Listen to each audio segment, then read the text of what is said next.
Our headliner tonight is Ed Ball. Ed is a recurring Spark speaker, and we hope he'll come back again. Ed is a professional mistake maker who sits around attempting to extract value from mistakes.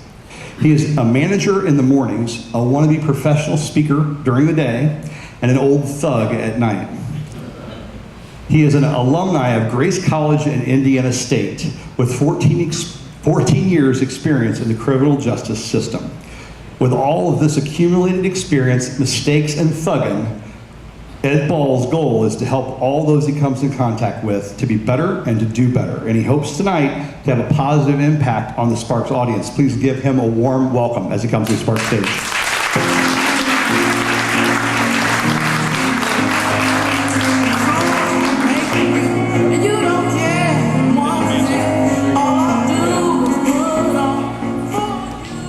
I'm going to tell you all a story.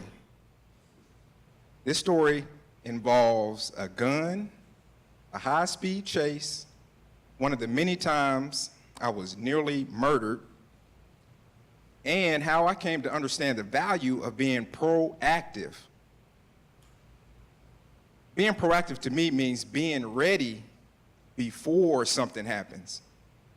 So during my day job, we have monthly safety trainings. And our goal is to prevent people from getting injured at work. So we try to identify potential safety issues and eliminate them. We don't sit around and wait for people to get hurt. I'm gonna give you a real life example of this. I had two guys come to work, apparently high as all get out. I mean, smelling like the best weed money could buy. So as a manager, I had to send them out to get that 10-panel drug screen and then send them home for a few days until the test results came back. Now, the purpose of that is to keep them from hurting themselves at work or hurting somebody else because they may be high. Now, there are two ways you can be proactive. You can identify potential issues and then eliminate them before they become an actual issue, or you can identify the issue and then come up with a solution before it becomes an actual issue. I'm gonna give you an example of the latter. And it's simple. Let's say the tires on your car, they're a possible problem because they can catch a flat. So what do? We have a spare in the trunk along with the jack. So if we get it flat, we can change that tire. Now I know a lot of y'all probably aren't gonna change a tire, so y'all have roadside assistance. All right. Now, how I came to understand the value of being proactive was by being the potential problem that needed elimination. And just let me tell you, being marked for elimination is not at all fun. One day, I was coming around the corner on Barrington Avenue and Minnesota Street. That's right around the corner from Fountain Square. I was in like a 1983 Delta 88, raggedy little Delta, when I met eyes with a guy from a rival neighborhood. And he was creeping through the cracks of some apartments, hopping into a green 1980-something Buick 9.8. And before I can even recognize who he was or what he was doing in my neighborhood, he began pulling out this big chrome revolver. Now, what kept me from getting shot in the face possibly was that the barrel of the gun was long. I mean, it was long like Rapunzel's hair. It was long like a rifle. So he was having trouble getting it out of his his waistband. So this bought me some time to swerve my car in his direction, causing him to jump out of the way. Now, my first mind, after that wave of fear came over me and adrenaline started rushing, my first mind was to try and run him over. But I didn't want to run the risk of crashing into the car he was getting in and then being stuck there in a vulnerable position. So I just swerved in his direction. He jumps out of the way. And this bought me some more time to start on my getaway. But remember, I was in that raggedy 1983 Delta 88, which had a slipping transmission. Now, I don't know if any of you guys are familiar with a slipping transmission, because I know y'all probably drive those cars that go 0 to 60 in like 2.3 seconds. Well, my car went from 0 to 60 in like 60 seconds. So I want you to imagine two gas-guzzling cars flying down a dead-end street. One car barely picking up speed with the driver, that's me, ducked down in the seat. It's hard to drive like this too, let me tell you. So I'm ducked down in the seat, fearing for my life.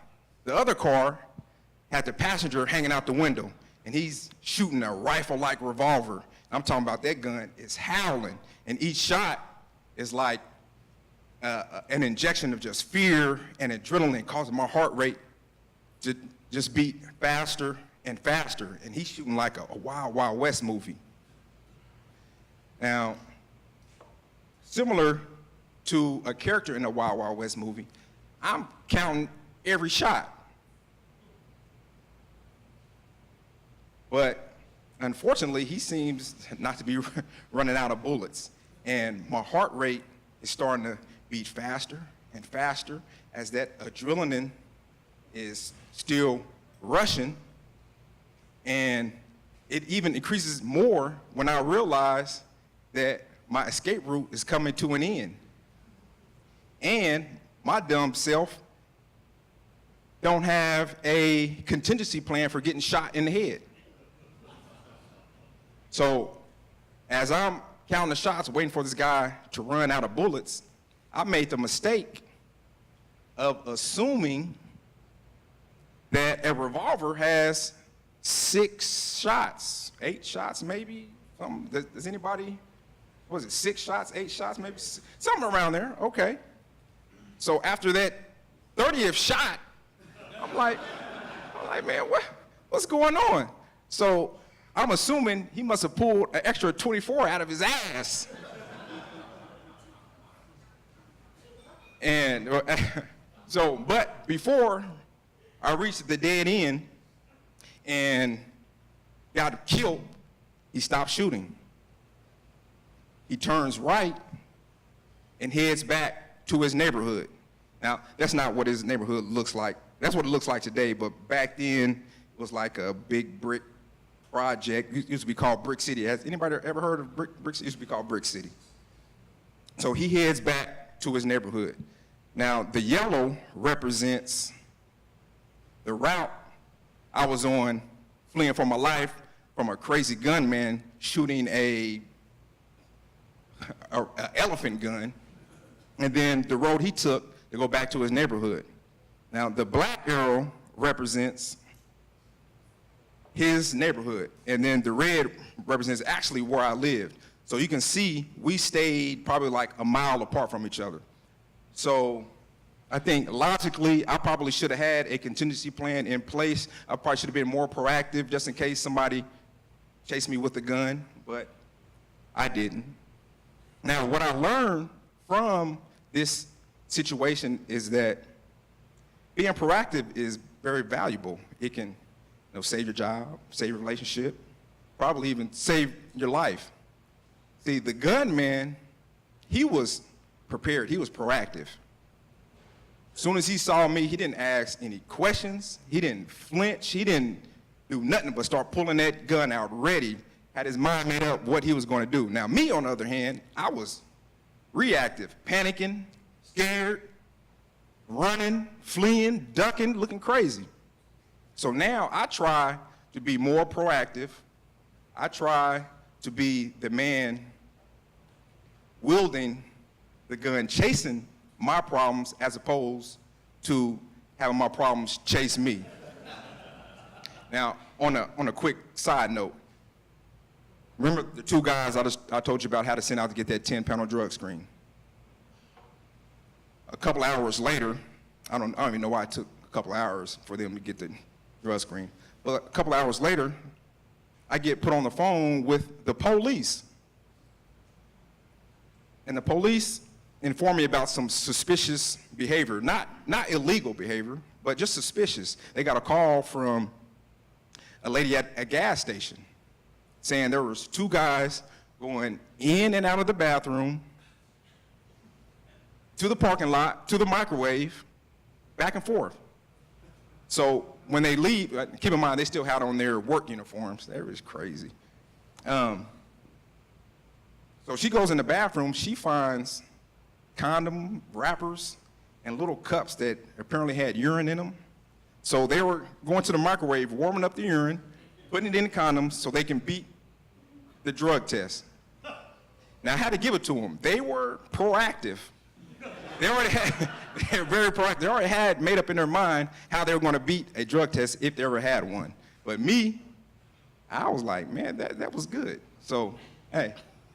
So now I try to be proactive also.